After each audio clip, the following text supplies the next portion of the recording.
My name is Thakekara and I'm working with the Adivasis in the Gudalur Valley in the Nilgiri hills of Tamilnadu. I have been working there since 1984 and in 1986 we, along with a group of young tribals, started a call because we realized that all the Adivasis of that area had been dispossessed of the land and had become labourers, many of them bonded labourers, in land which was once their own. And it was to fight this gross injustice that we set up a court. And to help them to protect the land, we planted tea on the land. This broke their dependence on the local landowners.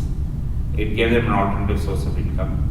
But more than that, it protected the land because it proved their possession and ownership over the land since they didn't have title to the land. But very early, we discovered that there was a serious health problem within the community.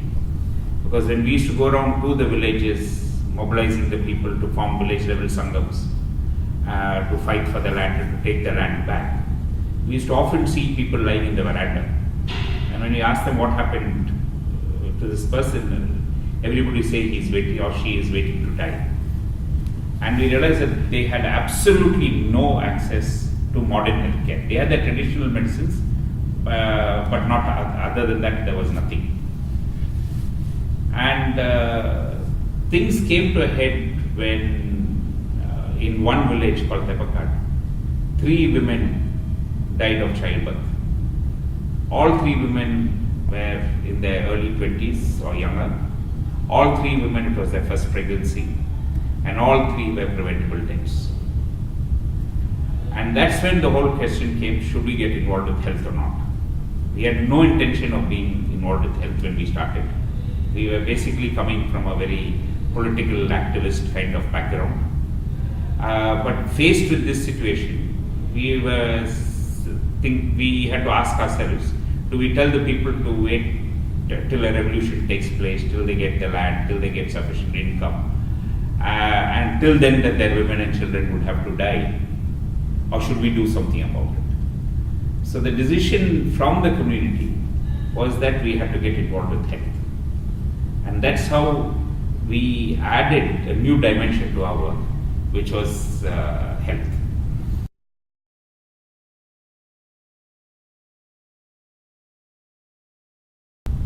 When we talk about health, we have found even in the early years and even now, people generally are not talking about health, they're talking about illness. Mm-hmm. And a lot of when we use the term healthcare, we find it's primarily illness management. We're not talking about health. The second thing we have found is that whenever the discussion on health takes place, it's very, very narrowed down to physical health, the body. We're not looking at society as a whole, we're not looking at so many other factors. And like now in the new literature, there's a lot more thinking in the recent years about well-being. But in the early years when we were starting, there was no question of well-being. It was health in a very, very physical kind of context about the body. And true, we also responded to that because we were looking at the very, very high infant mortality, the very high maternal mortality, the number of preventable deaths. And so we also started from there. But over the years, we have come to realize there's much, much more to health than just these physical aspects. And so we are looking, the moment we look at well-being, then culture plays a very important role. Because one of the things we have discovered in the last few years is that there are lots and the huge increase in mental health problems, which was not seen before. So from the health profession, the immediate solution is medicalization. It's medicines. You give drugs to manage the mental health.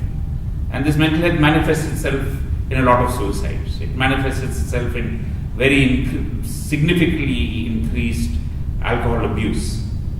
But the response is immediately medication and drugs. And whereas actually this might have something to do a lot with the culture, that they have given up their cultural practices. They have stopped functioning as a community and are functioning more as individuals. And the inability of an individual to cope in this modern economy, in this modern political system, might be putting pressures and stress which is leading to mental health issues. So that's why we have started a whole cultural revitalization project, where we are trying to get the community to look at their traditional culture and find what it was in their culture that contributed to health. And this might be not just cultural practices, but also medicine, traditional practitioners, rituals, all these which might have contributed to the health and well-being of an individual. So a lot of work is happening now in this aspect, which goes alongside us having a full-fledged 40-bedded hospital with a complete allopathic healthcare, three-tier healthcare system with immunization, with everything, X-ray machines, the works. But alongside that, we are saying that this is not enough. This takes one aspect of a person's health. The second issue that we are very concerned about, which we always talk about, is the fact that all conversations around health look at a person as an individual. We're looking at, and this is related to it also being focusing on the physical. You're looking at a person as an individual. And we are looking at individual antenatals, we are looking at individual under fives, and we are not looking at the community as a whole. We are not looking as a society as a whole. We are not talking about health as a social, as a social aspect. The social aspects of health. That health is about a healthy society, not just about healthy individuals. So you can have healthy individuals, but have a very unhealthy society. So we are looking at a very community-based approach as well. The third thing I would like to bring into this whole debate and link to this whole issue of social determinants of health. Just reading the literature, I'm a little concerned about how a shift has taken place from very radical positions and very radical language by the Commission on Social Determinants, where the word injustice is used quite frequently. Inequity is used quite frequently. There seems to be, I might be wrong because I'm not an academic and I've not read all the literature, but the little literature that I've read, there seems to be a big shift towards water and sanitation as being social determinants of health. And the political aspects and the political determinants, which is powerlessness, exploitation, the inability to influence or control the factors that affect your life, these are not being looked at. And primarily, we are not looking at injustice. So, for instance, there's very little in the literature about caste. There's a lot of so we don't look at Dalits separately. There is a lot of conversation about tribal simply because on all, you take any index, they are right at the bottom. So there's a big focus on tribals. But that is not because recognizing that the Adivasis of the country face a very, very particular kind of injustice, which is not being addressed. So trying to address their health problem without addressing the injustices they face, I don't think is a long-term solution. Immediately the numbers might change. Immediately you can bring down malnutrition. Immediately you might be able to bring down antenatal deaths. You might be able to bring down the infant mortality. All these numbers might change because of very large interventions. One classic intervention is the ICDS, which has helped with malnutrition and therefore has definitely impacted on child deaths, under 5 deaths because of supplemental feeding. But is that a solution? Is that a solution that a family is not able to feed its child and therefore the state has to feed the child?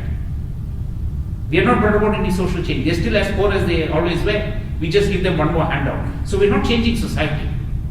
We're not really bringing about social change. We're not really addressing the issues of injustice.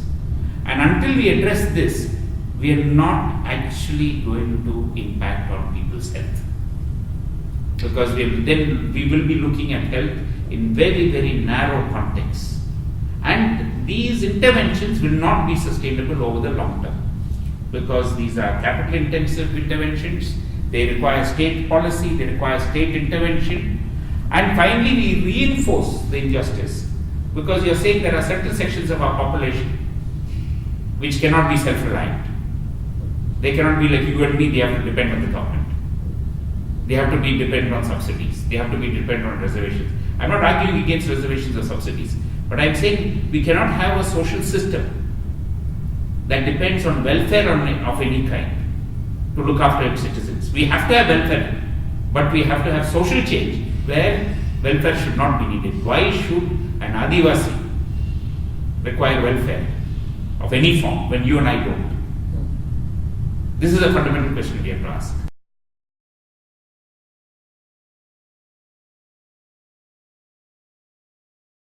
I would like young scholars to have a purpose for their research, which is much more than a degree and a PhD or a career advancement.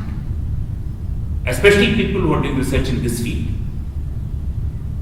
If you're doing research for Coca-Cola, fine, you do career advancement, I don't care. You earn more money for Microsoft or Coca-Cola or Volkswagen or Mercedes-Benz, okay, that's fine, you've chosen a path. But if you're coming into the public sector, if you're coming to areas of health and education and you're doing research, this research has to have a purpose which goes beyond your career advancement. And if you as a researcher are not able to identify that purpose, your research will always be colored because you're doing the research not to bring about change, but you're doing the research to impress somebody else and to help you move up, get your degree or get your promotion or whatever in your research institute or wherever you are placed. So the gap for me is not in data. I think actually today, especially with computers, we are overfed with data. It's numbers and more numbers.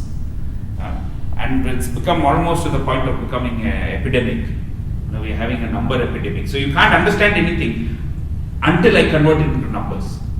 It's impossible for you to understand it. The gap lies that the people who have access to these numbers, the people who understand these numbers, the people who analyze these numbers, and the people who need these numbers to bring about change in their lives are two completely different sets of people, and the gap between them is huge. So there is no way we are able to, at the ground, communities are not able to use this data. This data can be used by researchers, it can be used by civil servants for policy and drafting big documents. And we come out with more and more beautiful documents, and the language gets more and more radical actually. But for people on the ground, they don't know any of this data. This data that the researchers have are not being able to be made available for the poor. And I think what young researchers should do is to start doing research which will help a cause, and to make that research available to grassroots level organizations or communities, and in a manner which they understand, in a language and in a manner that they can understand, because knowledge is a very, very powerful tool. So convert it into knowledge that communities can use for them to become far more powerful, instead of getting this knowledge more and more stuck in research institutes, policy institutes, lobbying organizations, advocacy organizations. Get it down to the people. So putting the fruits of research or the results of research in the hands of communities, I think will contribute to social change in a significant way. And so young people need to broaden their horizon and see themselves as catalysts for change and use their research experience to bring about change.